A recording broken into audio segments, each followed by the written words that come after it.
রাধে রাধে বন্ধুরা, তোমরা সকলে কেমন আছো? আশা করি তোমরা সকলে বেশ ভালো আছো। আমিও ঈশ্বরের কৃপায় বেশ ভালো আছি। তোমাদের সাথে আমি কিছু কথা শেয়ার করতে চাই। কি বলো তো, আমরা মেয়েরা যখন বিয়ে করে শ্বশুর বাড়ি আসি, তখন আমরা মনে করি আমরা বাবার বাড়িতে যেরকম ছিলাম সেভাবেই থাকবো। বাস তফাৎ এটাই যে আমরা বাবার বাড়িতে মেয়ে হয়েছিলাম, শ্বশুর বাড়িতে বৌমা হয়ে থাকবো।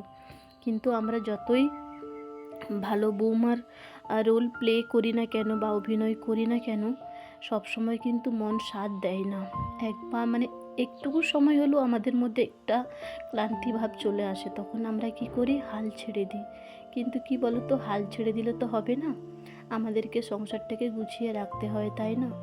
তো যাই হোক, সবার মান অভিমান ভাঙাতে ভাঙাতে আর সবার কথা রাখতে রাখতে আমরা নিজেদের কথাই ভুলে যাই যে আমাদেরও কিছু একটা চাওয়া পাওয়া থাকে।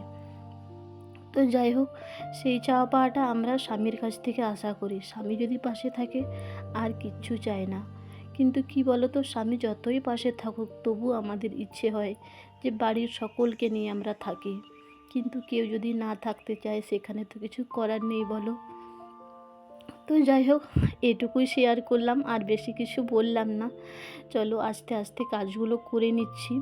আর আজকে বেডশিটটা আমি আমার চেঞ্জ করে নিলাম, কেননা আগে যে বেডশিটটা পেতে রেখেছিলাম ওটা অনেক দিন হয়ে গেছে, সেই জন্য এটা চেঞ্জ করে দিলাম। আর এই যে বেডশিটটা দেখলে, এই বেডশিটটা আমার ভীষণ পছন্দের। এতটাই আমি পছন্দ করি, তোমাদেরকে বলে বোঝাতে পারবো না। আমার বিয়ে যতদিন হয়েছে বেডশিটটার বয়সও অতদিন হয়েছে। তো যাই হোক, কাজগুলো করে নিচ্ছি আস্তে আস্তে। আর একটা কথা তোমাদেরকে বলতে চাই, আমার ভিডিওটা তোমাদের কেমন লাগছে অবশ্যই কমেন্টের মাধ্যমে জানিও। আর নতুন কোনো বন্ধু যদি দেখে থাকো আমার ভিডিওটা, অবশ্যই লাইক সাবস্ক্রাইব করে পাশে থেকে যেও। আর ভিডিওর যদি কোনো অংশ ভালো লেগে থাকে অবশ্যই লাইক করো, আর কমেন্টের মাধ্যমে জানিও যে তোমরা কী ধরনের ভিডিও পছন্দ করো বা কী ধরনের ভিডিও চাইছো। তো যাই হোক, তোমরা ভিডিওটা দেখতে থাকো, আমি আমার কাজগুলো আস্তে আস্তে করে নিই, কেননা বেলা তো বাড়ছে। তারপর আজকে অনেকগুলো জামা কাপড় কাচার আছে। তো যাই হোক, এই যে ডেকচিটা দেখছো, এটা না ননভেজ ডেকচি, জানো তো। ওটা আর রান্নাঘরে রাখবো না, ওটা আলাদাভাবেই রেখে দিলাম। ওটা একটা সিঁড়িঘর, সিঁড়ির নিচে ওটা আছে। তো ওর মধ্যে অনেক কাজের জিনিস আছে, অনেক কিছু আমি যেগুলো ব্যবহার করি না সেগুলো ওটার মধ্যেই ভরে রাখি, তুলে রাখি। আর জায়গাটাও অন্য কোথাও রাখলে যেমন জায়গা একটু জড়া টাইপের লাগে না, ওখানে রাখলে ভালো একটা খুব সুন্দর আর কি। যেগুলো বাড়তি জিনিস বাড়ির মধ্যে থাকে না, ওগুলো ওটার মধ্যেই তুলে রাখি। তো যাই হোক, এদিকে ঝাঁটপাট দিয়ে আমার কমপ্লিট হয়ে গেছে। আর তারপরে আস্তে আস্তে বাড়িটাও ঝাড় দিয়ে নেবো, কেননা ঘর মুছতে হবে, তারপরে আবার স্নান করতে যাব, জামা কাপড় কাচবো। তারপরে ঝাড় দেওয়ার পরে আমি ঘরটা মোছার পরে ভাবলাম চলো বেসিনটা একটু পরিষ্কার করে নিই, অনেক দিন পরিষ্কার করা হয়নি, হালকা ফুলকা একটু নোংরা হয়েছিল। তো যাই হোক, এই যে দেখছো তিনটে কালো কালো দাগ দেখছো না, ওটা না আমাদের পাশে একটা শীতলা মন্দির আছে, ওখানে ওই কত বছর যেন পূর্ণ হলো জানি না, যাই হোক মনে পড়ছে না। ওখানে একটা অনুষ্ঠান হয়েছিল, ওই অনুষ্ঠানে লোকগুলো আমাদের বাড়িতে এসে সাজুগুজু করেছিল। তো ওই আঠা টাইপের কিছু একটা ফেলে দিয়েছিল বেসিনের মধ্যে, পুরো একদম সকালবেলা যখন পরিষ্কার করছিলাম পুরো সাদা অংশটা উঠে চলে এসছে। তো যাই হোক, এদিকে আমার স্নান টান সেরে ঘরটোর মুছে দিয়ে আমি চলে এসেছি সোজা ছাদে কাপড় জামাগুলো মিলতে। দেখছো কতগুলো জামা কাপড় মিলেছে, অনেক। নিচে তো জায়গা সেরকম নেই, আর যদিও আমি খুঁটি গেড়ে রেখেছি, এখনও তোমাদের দাদা ভাই আমাকে দড়ি বেঁধে দেয়নি ওখানে, খুঁটিতে দড়ি বাঁধেনি। তো যাই হোক, সেই জন্য আমাকে ছাদে আসতে হলো।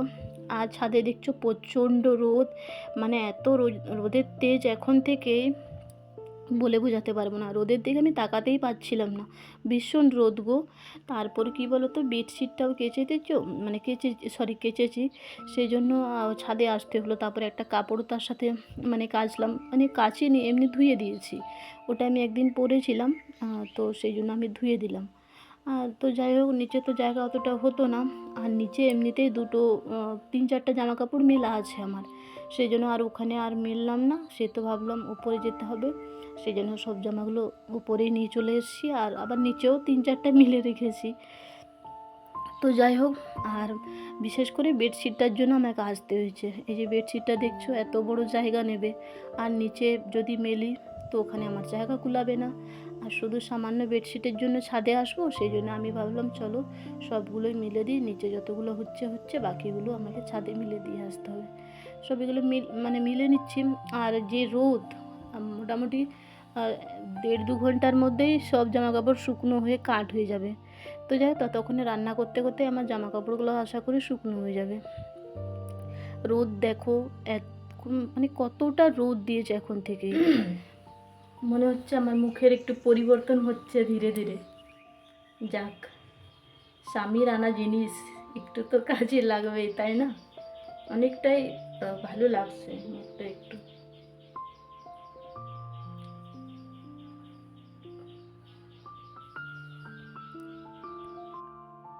এদিকে আমি আমার স্নান পুজো তো সব কমপ্লিট করে নিয়েছি। তারপরে আমি অফ ক্যামেরাতে রান্নাবান্নাও করে নিয়েছি। আর এদিকে রান্নাবান্না করলাম বলে আজকে একটু তাড়াতাড়ি করেই করে নিলাম, কেননা তোমাদের দাদাভাই আমাকে ফোন করেছিল, আমাকে বলল যে আমি একটু তাড়াতাড়ি করে খেতে আসবো, তুমি একটু চটজলদি করে দাও। ঠিক আছে, তুমি আসো, কোনো খুব একটা দেরি হবে না। তো যাই হোক, আমি রান্নাবান্না করে এদিকে সব আমার মোছা কমপ্লিট, পরিষ্কার করে নিচ্ছি। আর গ্যাস তো এমনিতেই রোজ দিন আমি মুছে থাকি, সেটা আমি একা নয়, সবাই মুছে থাকে, সবাই পরিষ্কার করে। তো যাই হোক, এদিকে কাজগুলো সেরে নিচ্ছি। আর কেননা চলে আসবে, তোমাদের দাদাভাই স্নান করবে, আর তারপরে আমি ছাদে জামা কাপড় মিলে দিয়ে এসেছি, ওগুলোও আমাকে নিয়ে আসতে হবে। তো যাই হোক, রান্নাঘরের কাজ তো সব কমপ্লিট হয়ে গেছে। কমপ্লিট হওয়ার পরে আমি রুমে এলাম।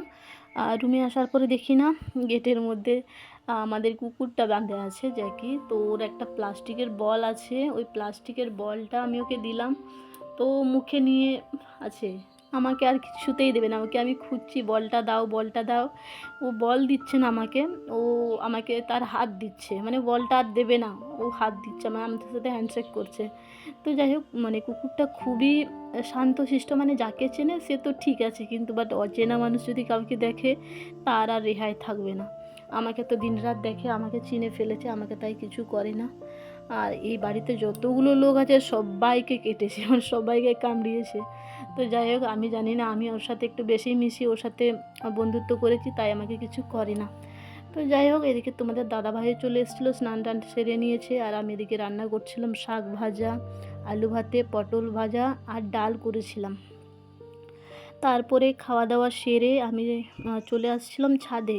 ছাদে দেখছো কি অবস্থা, এই যে সব হাওয়ায় পড়ে গেছে নিচে, কোথায় কোথায় সবগুলো পড়ে গেছে। তারপরে নিচে নিয়ে এসে আমি চেয়ারের মধ্যে তুলে রেখে দিয়েছি। তারপরে তুলে দিয়েছি, আধা ঘন্টা নয় 1 ঘন্টার মতো শুয়েছিলাম, রেস্ট করেছি।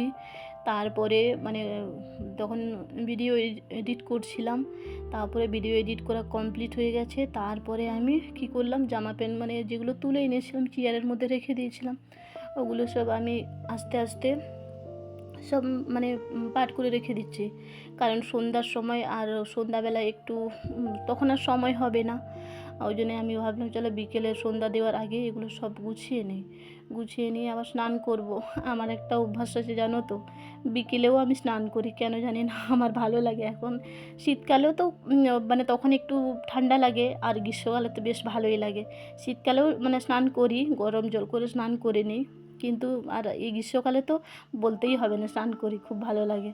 তো যাই হোক, এই যে জামা কাপড়গুলো আমি সব গুছিয়ে নিচ্ছি, সব আলাদা রেখে দিব, এই কারণে তোমাদের দাদা ভাইয়ের জামা ওর জামা প্যান্ট আলাদা থাকে, আমারগুলো আলাদা রাখি। একসাথে রাখলে না, ও সব ঘেটে করে দেবে, ও সব উতাল পাতাল করে করে রেখে দেবে। তুমি যতই গুছিয়ে রাখো, ওর যদি ওপর থাকে রেখে দাও, তবু নিচের থাকগুলোতেও ওখান থেকেও জামা কাপড় সরাবে, ঘেটে ঘুটে ঘাও করে দেবো। সেই জন্য আমি কী করি, ওরগুলো আলাদা রেখে দিই, আমারটা আলাদা রেখে দিই। তোমরা তো দেখেছো আমার ছোট্ট মতো একটা নিজের হাতে আলনা বানিয়েছি বাইরে, ওটার মধ্যে আমি আমার জামা কাপড়গুলো রাখি, আর তোমাদের দাদাভাইয়ের জামা আমি আলাদা রেখে দিই, তাহলে ও আর আমার জামাগুলো হাত দেবে না, আর আমি ওর জামা প্যান্ট মানে আমি তো হাত দিলে আমি তো সব গুছিয়েই রেখে দিই, আর আমার যদি কোনো কিছু প্রয়োজন পড়ে তখন আমি গুছিয়ে রেখে দিই। কিন্তু তোমাদের দাদাভাই পুরো উল্টোটা, যে কোনো জিনিস নেবে সব আমার জিনিসগুলো আগে ঘাঁটবে, তারপরে তার নিজের জিনিসগুলো বের করবে। আমি যতই গুছিয়ে রাখি না কেন সে তার মতো করেই মানে ঘাটাঘুটি করবে। তো যাই হোক, এই শাড়িটা আমি একদিন পরেছিলাম, ওই জন্য ওটা ধুয়ে দিয়েছিলাম, আজকে তোমাদেরকে তো বললাম তখন। তো যাই হোক, আমি ধুয়ে নিয়েছি। শাড়িটা আমার বেশ ভালো লাগে, সুতির শাড়ি, মাঝে মধ্যে পরি। তোমাদের দাদাভাই বলো তুমি শাড়ি পরো, তোমাকে শাড়ি পরলে বেশ ভালো লাগে। তো সেই জন্য আমি শাড়িটা মানে একদিন পরেছিলাম, তাই ধুয়ে দিয়েছি। তো যাই হোক, শাড়িটা হয়তো পরে আবার পরবো, তবু ধুয়ে রেখে দিলাম, কারণ পরা শাড়ি বাড়িতে রাখলে কেমন একটা লাগে। তো যাই হোক, এদিকে আমার গোছানো মানে পাট করা হয়ে গেছে। তো তোমাদের দাদাভাইয়ের জামা আলাদা করে রেখে দিচ্ছি, আর আমার বেডশিটগুলো বালিশের ওয়ারগুলো সব আলাদা করে রেখে দিলাম, তোমাদের দাদাভাইয়ের জামাটাও আলাদা করে রেখে দিলাম, আর আমি আমারগুলো আলাদা রেখে দিয়েছি। তো যাই হোক, আজকের ভিডিওটা এই পর্যন্তই। আগামীকাল আরও নতুন একটা ভিডিওতে দেখা হচ্ছে। সকলে ভালো থেকো, সকলকে ভালো রেখো, টাটা।